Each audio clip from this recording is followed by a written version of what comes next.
Hello, my dear students. Here is your favorite Durga Shankar sir. Today we'll start our class with a question. It is in your NCERT textbook, 10th standard.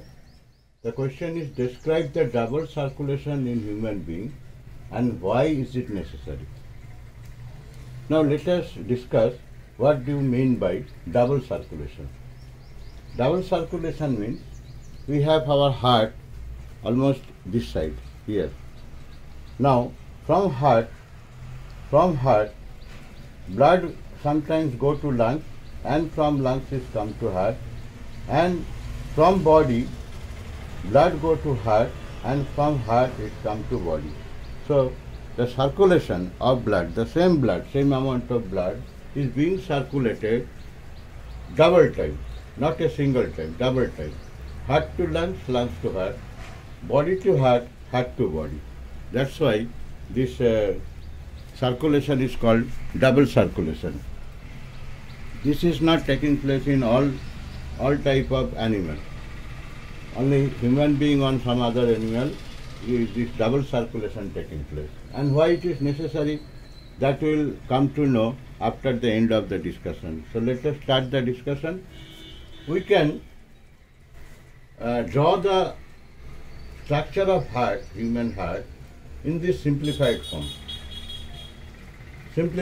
and it is acceptable. You can draw this in board exam also, no problem. Now this human heart has total 4 chambers.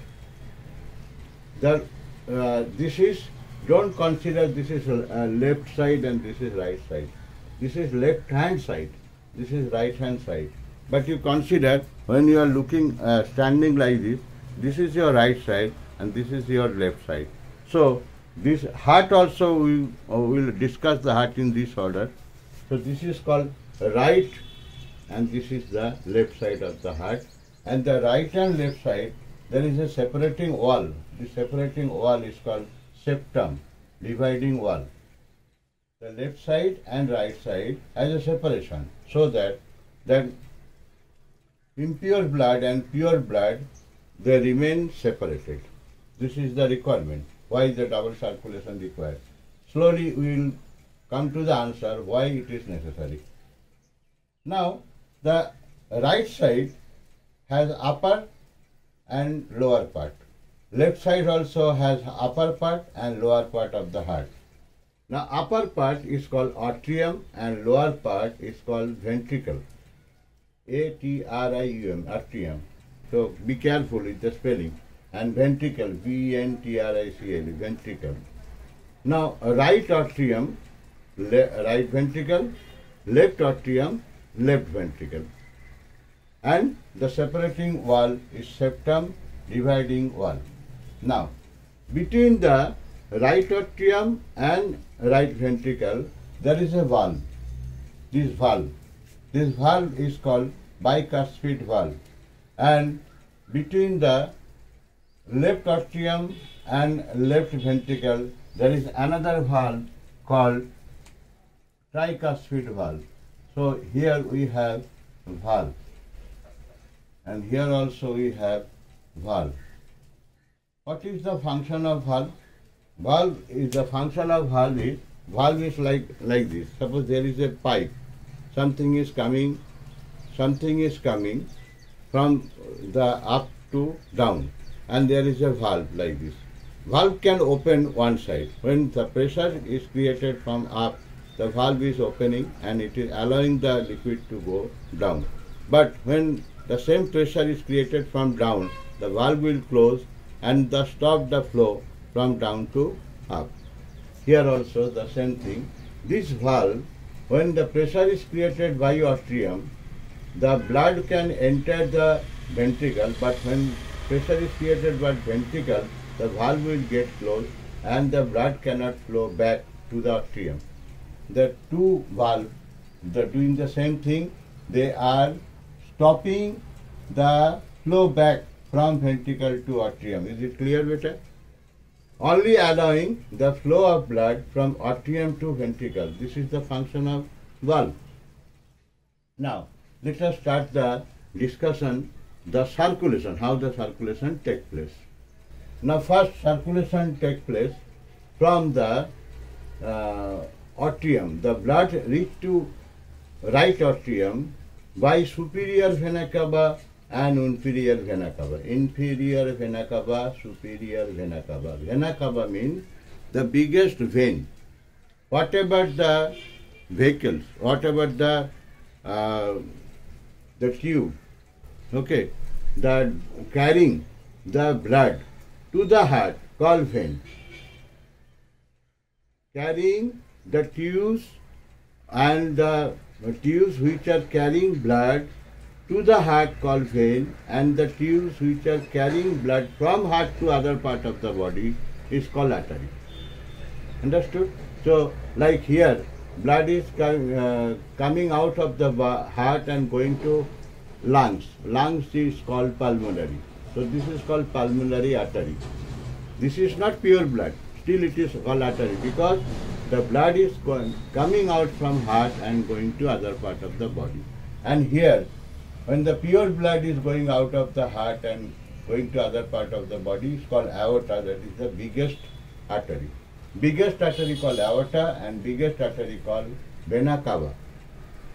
Now, superior and inferior, here doesn't mean the superior means great and great important and inferior means less important. It's not like that.